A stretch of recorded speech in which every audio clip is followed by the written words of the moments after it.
Assalamualaikum warahmatullahi wabarakatuh. Nama saya Sulan Saharo dengan NIM 118707080. Nah, di sini saya akan mempresentasikan tugas besar saya pada mata kuliah Teknik Instalasi Listrik dengan dosen pengampu Ibu Nike Sartika MT. Nah, di sini saya akan membawakan judul Perancangan Instalasi Listrik pada lantai 1 bangunan induk Rumah Sakit Lestari Medika Madiun. Nah, sebelumnya akan saya perkenalkan terlebih dahulu spesifikasi dari Rumah Sakit Lestari Medika Madiun. Jadi, rumah sakit ini terletak atau berlokasi di Kertosari, Madiun. Luas bangunannya yaitu 3.458 meter persegi dan terdiri dari 3 zona dalam rumah sakit tersebut. Yang pertama ada zona pelayanan dan tindakan medis seperti kantin, apotek, ruang tunggu, poliklinik ICU, dan lain-lain. Kemudian ada zona ruang inap, dan yang terakhir ada zona servis berupa dapur, kamar mandi, toilet, dan lain-lain. Mengingatkan kembali bahwa di sini desainnya itu hanya pada lantai 1 saja ya, mengingatkan kembali. Nah, bisa kita lihat terlebih dahulu untuk denah dari Rumah Sakit Medika Lestari itu seperti ini ya, bisa langsung dilihat di sini. Terdiri dari satu lantai atau lantai 1, terdiri dari beberapa ruangan, mulai dari hemodialisa, rumah sakit ini terdiri dari ICU, ruang nifas, kemudian ada ruang operasi, ruang dokter jaga, recovery, poliklinik ada 5 polikliniknya, kemudian ada ruang operasi, kasir, lobi, kantin, dan juga apotek, dan lain-lain sebagainya. Nah, di sini juga dalam desain ini, sudah saya desain terlebih dahulu ya sebelumnya. Jadi, ini merupakan gambar desain ulang oleh saya, berupa denahnya ya, dan juga ukuran-ukuran dari setiap ruangannya, seperti poliklinik 1 dengan ukuran 5 meter kali 4,3 meter. Kemudian ada poliklinik 2, poliklinik 3, 4, dan dengan ukuran yang berbeda-beda ya. Di sini juga ada 5,5 kali 4,3 meter. Kemudian ada sterilisasi dengan ruangannya. Kemudian ada koridor, ruang lobi, taman, dan lain-lainnya. Teras juga. Nah, ini sudah saya desain terlebih dahulu. Untuk desain lengkapnya seperti ini ya. Ini baru denahnya aja. Nah, kemudian bisa kita lihat setelah saya lakukan instalasi kabel ya di sebelah sini. Nah, ini merupakan hasil desain dari aplikasi AutoCAD. Untuk desain di AutoCAD-nya seperti ini ya, sudah saya ekstrak dalam bentuk plot. Nah, kita melihat dari sisi PDF-nya saja ya, biar lebih gampang. Nah, akan saya perkenalkan terlebih dahulu. Jadi di sini ada beberapa simbol dari rumah sakit ini ya, gambar rumah sakit ini. Yang pertama ada SDP. Nah, di sini ada SDP yaitu sumber daya. Nah, di sini ada sumber daya utama, dan sumber daya utama ini connect dalam beberapa SDP, dan di gambar ini itu ada 7 totalnya, dari atas sampai bawah totalnya ada 7. Nah, di sini untuk mengkonekkan SDP ke SDP utama, saya menggunakan kabel warna merah. Nah, kemudian dari SDP utama, kita ke SDP atau grouping ya, biasa disebut dengan grouping. Ini dari grouping ini, SDP ini connect ke beberapa grup. Nah, misal SDP 1 connect ke ruangan apotek, poliklinik 1, 2, 3, 4, 5, dan lain-lain. Itu dalam satu grup. Fungsinya untuk apa? Jadi, ketika lampu mati atau terdapat beberapa kerusakan, jadi hanya grup itu saja yang mati gitu. Grup-grup sisanya nggak mati karena terjadi pemutusan atau pengamanan di SDP tersebut. Nah, untuk simbol yang kedua ini ada gambar persegi panjang. Ini itu biasa kita sebut dengan armatur atau wadah lampu bahasa sederhananya. Nah, dari satu armatur ini saya menggunakan isinya 2 buah lampu TL Philips dengan daya sebesar 36 watt. Nah, ini untuk satu armaturnya ada 2 lampu ya. Kemudian ada juga simbol lampu lain yang saya gunakan di toilet ini. Ini bukan lampu TL, ini lampu XL, Philips 20 watt. Untuk lumennya itu sebesar 1800 lumen. Kalau untuk yang lampu armatur kotak ini, satu lampunya itu sebesar 2850 lumen. Nah, kemudian ada simbol saklar, ini simbol saklar, dan kemudian ada simbol stop kontak. Dan untuk warna kabelnya saya gunakan 3 warna, yaitu warna hitam, warna merah, dan warna kuning. Nah, untuk warna merah ini ya, untuk terkoneksi dari SDP 1 ke SDP utama, satu atau lainnya ke SDP utama.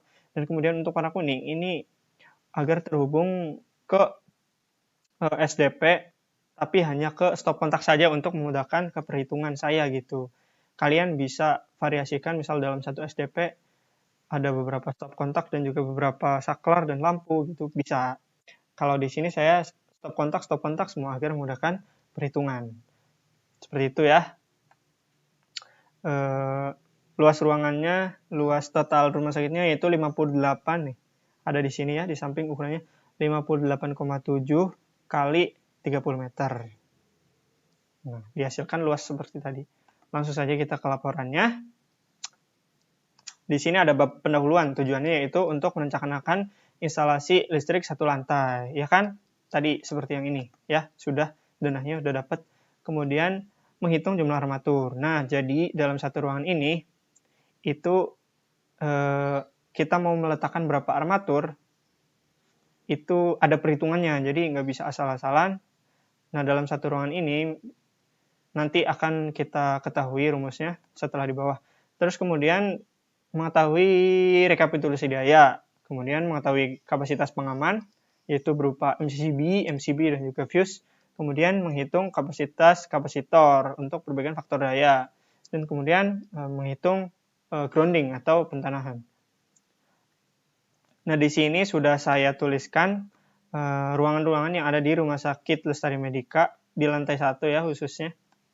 Ada poliklinik, 2 ruang dengan ukuran 5,5 kali 4,3 meter, 3 ruang dengan 5,5 kali 4,3 meter, ruang nifas, dan selanjutnya sampai ke bawah sini semua sudah saya detailkan hingga koridor-koridornya. Jadi ini koridornya ada banyak yang lumayan memakan banyak armatur juga ya, karena koridor tuh paling luas itu hitungannya.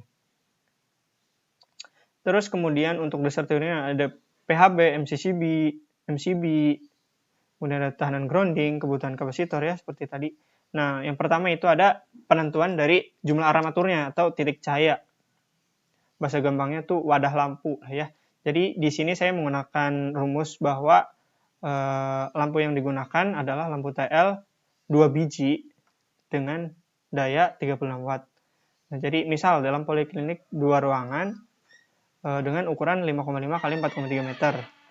Maka kita terlebih dahulu mencari nilai K-nya untuk dapat menghitung armaturnya, yaitu dengan rumus K sama dengan P kali L, P ini panjang dan lebar, H adalah tinggi, P kali L per H dikali P plus L, ya, didapatkan nilai K-nya sebesar ini 1,09.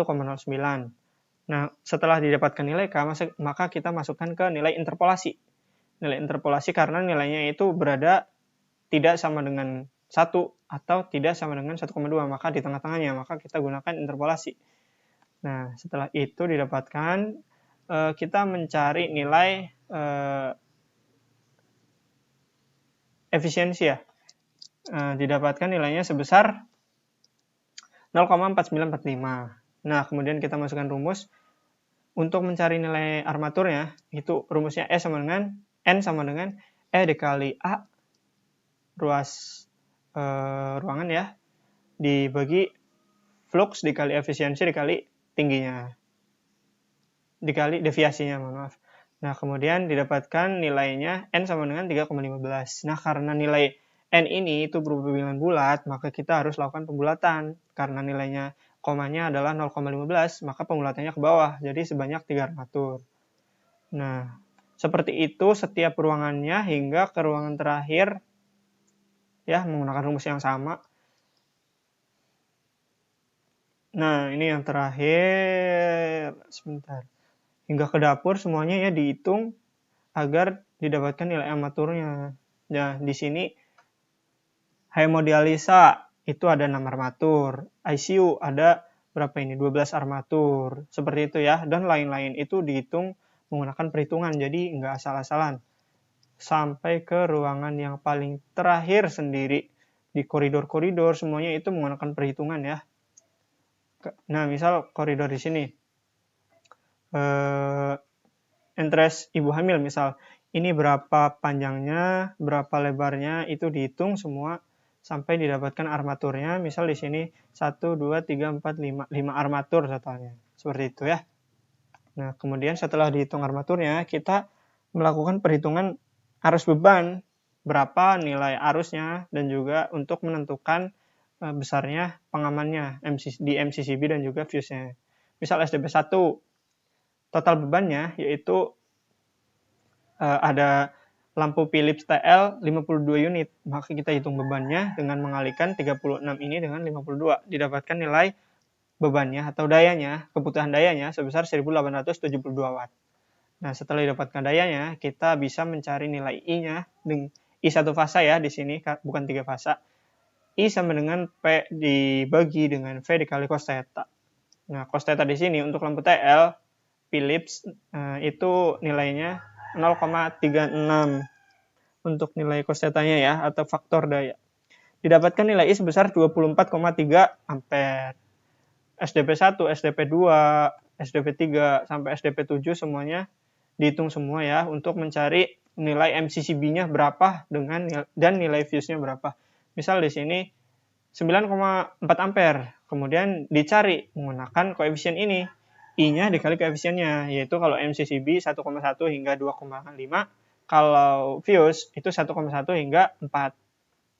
Tinggal dikalikan tuh rentangnya berapa, maka dari rentang itu kita bisa tahu nilai MCCB-nya untuk berapa arusnya. Misal SDP7 menggunakan MCCB sebesar 32 ampere, dan kemudian untuk fuse-nya 50 ampere, seperti itu.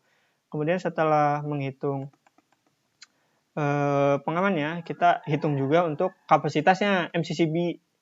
Ya, kalau yang tadi kan MCB, kalau sekarang MCCB. Kalau MCCB itu totalnya di SDP utama. Jadi berapa beban totalnya dihitung. Jadi lampu TL-nya ada 174, untuk lampu XL-nya ada 6, stop kontaknya ada 39, dan untuk tegangannya karena satu fasa maka menggunakan 220 volt. Nah, untuk I totalnya sebesar 189 atau 190 ampere lah ya. Nah, kemudian dihitung menggunakan rumus seperti tadi, sama koefisiennya masih sama 1,1 hingga 2,5. Didapatkan I MCCB-nya 500 ampere dan fuse MCCB-nya 750 ampere.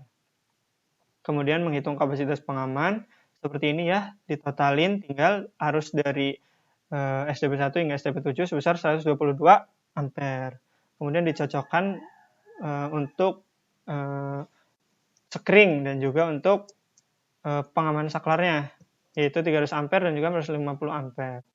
Dan kemudian perhitungan kebutuhan kapasitor itu menggunakan rumus ini ya. Jadi ada 4 buah kapasitor yang untuk pengaman berbeda-beda. Ada 30 kilo VAR, ada 20 kilo VAR, ada 10 kilo VAR, dan 2 kilo VAR yang saya ambil sampelnya. Nah, kemudian untuk I-nya dicari masing-masing menggunakan rumus I sama dengan Q dibagi dengan sin theta dikali VL dikali akar 3. Rumusnya ini ya. Nah, sama seperti tadi, rentangnya dari 1,1 hingga 2,5 dan 1,1 sampai 4 didapatkan nilainya untuk MDP ya. Kemudian yang terakhir ada grounding. Di sini untuk grounding hampir sama, cuman untuk rumus grounding itu RP atau groundingnya ya, tahanan untuk grounding pentanahan, itu rumusnya RP kurang dari sama dengan 50 ini frekuensinya ya, dibagi dengan I pada SDP-nya berapa, kemudian direntangkan, tapi ya jangan lupa direntangkan karena di sini ada range atau jaraknya, jadi nggak bisa berpatokan nilai segitu gitu, enggak. Karena nilai arusnya bisa lebih tinggi atau bisa lebih rendah. Nah, misal untuk SDP1, I MCCB-nya sebesar 24,3 direntangkan jaraknya dari 1,25 hingga 3,5, maka untuk I-nya itu sebesar 30 hingga 85. Kemudian dimasukkan ke rumus, untuk I-nya 50 dibagi 30 hingga 85 didapatkan nilainya yaitu 0,5 hingga 1,6 ohm. Maka tahanan yang digunakan itu harus kurang dari sama dengan 1,6 ohm. Seperti itu. Untuk SDP selanjutnya juga sama seperti itu. Nah, setelah itu didapatkan kesimpulan dari tugas besar saya yaitu bahwa perencanaan instalasi listrik dari suatu gedung itu harus memperhatikan dari perhitungan ya, terutama harus diperhatikan sekali karena penentuan jumlah armatur yang digunakan itu akan berbeda-beda dan sesuai dengan perhitungan karena akan sangat berpengaruh terhadap perhitungan-perhitungan selanjutnya seperti rekapitulasi daya, perhitungan pengaman, perhitungan kapasitor bank, grounding, dan lain-lainnya. Dan perhitungan ini itu harus disesuaikan dengan panduan dan standar dari PUIL. Seperti itu. Kemudian untuk saran dari penulis itu laporan ini itu disusun oleh analis pemula ya. Jadi dalam instalasi sebenarnya akan terjadi kemungkinan perbedaan dari data di sini dengan data aslinya, sehingga perlu dilakukan pengkajian ulang. Sekian, saya Sulan Sahara. Terima kasih. Wassalamualaikum warahmatullahi wabarakatuh.